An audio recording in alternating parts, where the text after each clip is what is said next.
अधिलेखन 89 और 80 शुरू। सभापति महोदय, इस विधेयक पर इस सदन में चर्चा हो रही है, उसका इस देश के अधिकांश लोगों ने और इस सदन में भी अधिकांश सदस्यों ने स्वागत किया है। इसलिए इसमें दो राय नहीं हो सकती कि यह विधेयक जनोपयोगी है। यह ठीक है कि कुछ लोगों ने, जिनके निहित स्वार्थ हैं, इस विधेयक का विरोध करने की हिम्मत की है। ऐसे लोगों में जनसंघ और स्वतंत्र पार्टी, जिनकी पूंजीवादी नीतियां हैं, उनका विरोध करना स्वाभाविक ही है। मैं आपके माध्यम से मंत्री महोदय से कह रहा था कि जहां तक विधेयक का स्वागत करने का प्रश्न है, यह जनोपयोगी है। जहां मैं इस विधेयक का स्वागत करता हूं, वहां यह भी निवेदन करना चाहता हूं कि इस कानून को सफल बनाने के लिए, जैसा प्रधानमंत्री ने सदन में अभी कहा, जो लोग इसका स्वागत करते हैं, उनको उचित दृष्टिकोण और ईमानदारी के साथ काम करना चाहिए।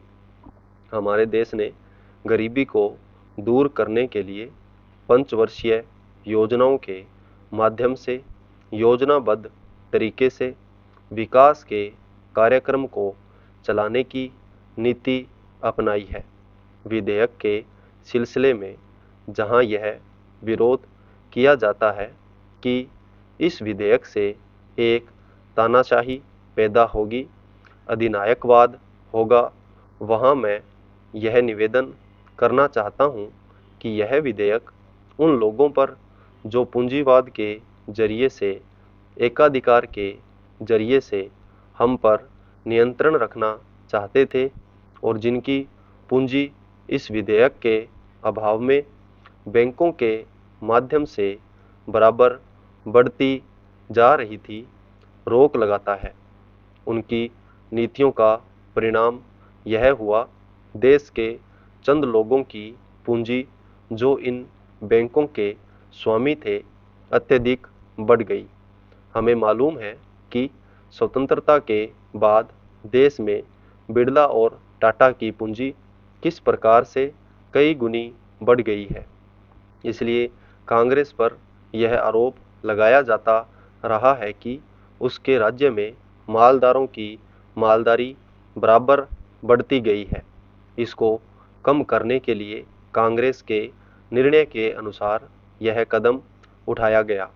यह कदम स्वागत योग्य है, लेकिन जहां इस कदम का स्वागत करने की बात है, वहां इस बात की आवश्यकता भी है कि यह विधेयक खाली कागजों में ही न बना रह जाए।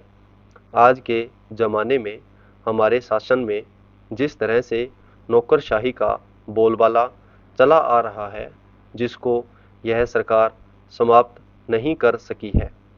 सभापति महोदय, मैं निवेदन करना चाहता हूं कि सबसे बड़ी आवश्यकता इस बात की है कि इन बैंकों में इन नौकरशाहों को न रखकर उनके संचालन के लिए ऐसे लोगों को रखा जाना चाहिए जिनका बैंकों के राष्ट्रीयकरण में पूर्ण विश्वास हो, क्योंकि किसी संस्था में जब उस संस्था को चलाने वाले लोग ऐसे नहीं होते जो संस्था के कार्यक्रम में विश्वास रखते हों, तब तक यह संस्था कभी सफल नहीं हो सकती। मेरा कहना यह है कि हमारे देश में सार्वजनिक उपक्रम जो असफल है, उसका सबसे बड़ा कारण यही रहा है। जितनी भी असफलता हुई है, उसका कारण हमारी नौकरशाही रही है। जिस नौकरशाही को समाजवाद में बिल्कुल भरोसा नहीं है, उसका सदा बोलबाला रहा है। इसका परिणाम यह रहा है कि एक ओर तो इस देश में छोटे छोटे मामलों में बराबर देरी होती गई है, निर्णय नहीं लिए गए हैं, और दूसरी ओर उसके होने वाले लाभों से गरीबों को दूर रखा गया है। बैंकों के राष्ट्रीयकरण के बाद इस बात की आवश्यकता है कि बैंक गांवों में जाते। आज तो बैंक एक तरफ से शहरों के एकाधिकार हो गए हैं, जिसके कारण वहीं पर सारे उद्योग पनपते जा रहे हैं। शहरों की जनसंख्या बढ़ती जा रही है और अलग अलग तरह की समस्याएं उत्पन्न हो रही हैं। उनको दूर करने के लिए आपके बैंकों को गांवों के अंदर जाना पड़ेगा। इसके लिए सरकार को कदम उठाना पड़ेगा और निश्चित तरीके से योजनाएं बनानी पड़ेंगी, निश्चित निर्देश देना पड़ेगा, जिसके आधार पर बैंकों को ज़्यादा से ज़्यादा लाभ गांवों को और उन कस्बों को हो जहां अभी तक लोगों का काफ़ी विकास नहीं हो पाया है।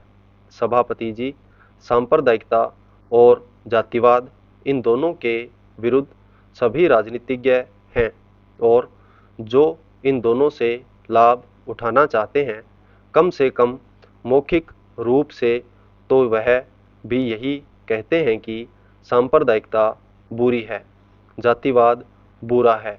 मैं तो यही मानकर चलूँगा कि जब पूरा देश यह कहता है कि ये दोनों चीज़ें बुरी हैं, तो सचमुच सभी यही चाहते हैं कि न सांप्रदायिकता रहे और न जातिवाद रहे।